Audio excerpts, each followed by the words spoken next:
Do you struggle with AI prompt writing? Are the results you get not always what you want?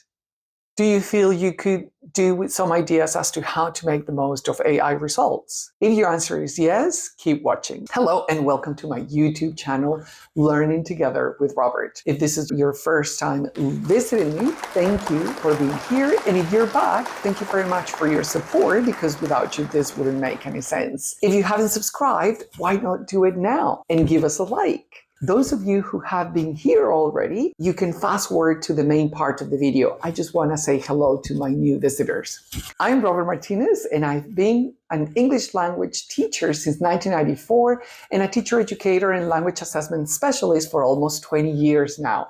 It's been an incredible journey, having lived and worked in 9 different countries. I'm a self-tutor and assessor, online moderator, a full-time director of studies, and a tutor on the IHCYLT course, teaching English to young learners and teenagers, and I enjoy being in the classroom both face-to-face and online. If you want to know more about my professional background, experience, and qualifications, I've put a link to my LinkedIn profile and a link to a video cartoon version of my CV to jazz things up in the description box below, so feel free to check them out. Hi everybody, today I want to share one more really useful prompt iteration strategy I chose from a list given in a Google machine learning course I was exploring while researching material for this video. So far, we've seen 6 tips in my previous 2 videos. Can you remember which ones they are? I'm going to give you some time to think about it.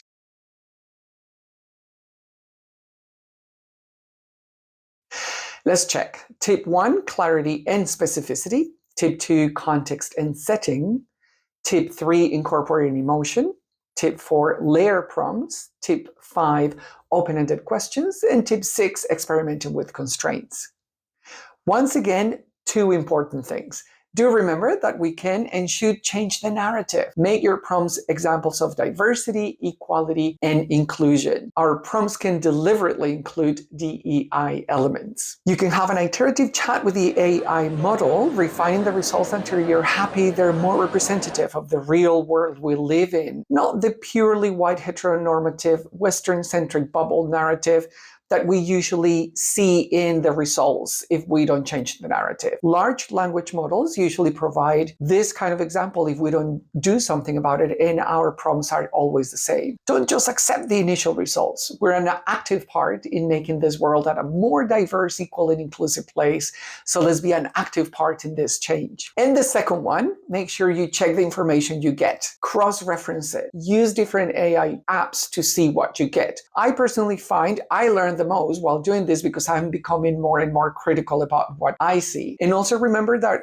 LLMs can do and make mistakes, give false or inaccurate information, and can create hallucinations. A colleague of mine saw how AI made up a paper claiming she had written when she hadn't. Also, I was preparing a workshop on pronunciation, and I wanted some extra ideas, and the information given was wrong. Initially, I fell for it. I was like, yeah, this sounds right, but there's something wrong. However, after reading it for the second and third time, I realized it was not correct. So I took the idea, but not the content. Right, here we go. Now that we have covered some of the basics and quite a few tips, now let's explore one more tip today that should help you with your AI prompt writing. So tip 7, structure the prompt. Start by defining its role, give a context, input, and data, then provide the instruction. For example, when talking about role, I usually describe my role. You're an experienced English language teacher and teacher educator. And then I give the context or the data. I'm preparing a workshop for a group of experienced or novice teachers on the topic of pronunciation issues and possible solutions for Spanish speakers. And then think of the instructions as detailed as possible. Remember one of the previous videos? So please suggest the top most important 10 pronunciation issues for Spanish speakers. Also give at least 2 examples for each of these issues. Please focus on British or American pronunciation only, depending on what you want and who your audience is or what the specifics of the workshop are. Finally, please suggest 2 possible solutions or ways to address each of the 10 issues suggested. Make sure your explanation is absolutely impossible to misinterpret. Before, in caps, you do this, ask me any questions you think are relevant for the workshop.